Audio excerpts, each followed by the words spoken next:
Lord, palakasin mo ako sa mga oras na ito. Bigyan mo pa ako ng maraming inspirasyon para makamove on sa buhay ko. Ako ngayon, Lord, ay nakalubog sa isang problema na hindi ko lubos maisip kung bakit dumating sa aking buhay ito. Nalilito at parang nawawala na ako. Parang walang makapitan. At alam kong walang makakaintindi ng aking kalagayan. Bigyan niyo po ako, Panginoon, ng guidance para malaman ko kung ano ang dapat kong gawin at kung ano ang dapat isipin.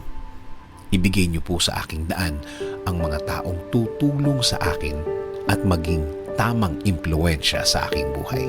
Taong nakareceive na din ng inyong pagpapala at ng inyong guidance at patuloy na nabubuhay ng tama na ayon sa inyong kalooban, Panginoon. Huwag niyo pong hayaan din na grabing maapektuhan ang aking pamilya. Spare them from hurt. Patuloy niyo po silang protektahan. Patuloy niyo po silang i-lead sa tama at patuloy niyo silang alagaan, Lord. Alam ko, Lord, na nakikita niyo ang aking kalagayan. Nakikita niyo po kung paano ako nahihirapan.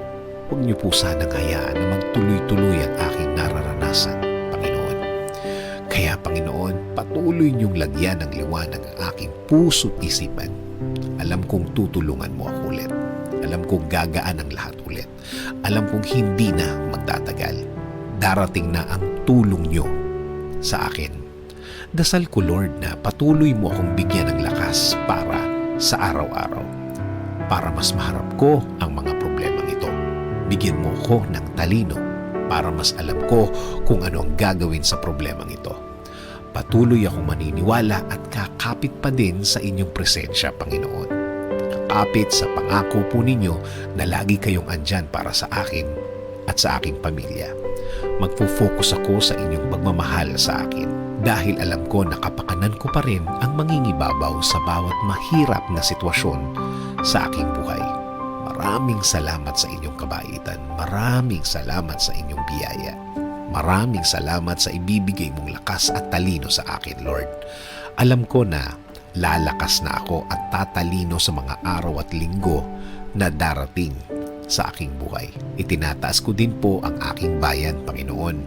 Bigyan niyo po ng guidance at inspirasyon ng Pilipinas at mga Pilipino ngayon dito po sa aming bayan at mga Pilipino sa ibang bansa.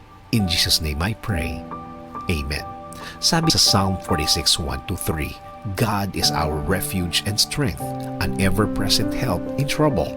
Therefore, we will not fear, though the earth give way and the mountains fall into the heart of the sea, though its waters roar and foam and the mountains quake with their surging.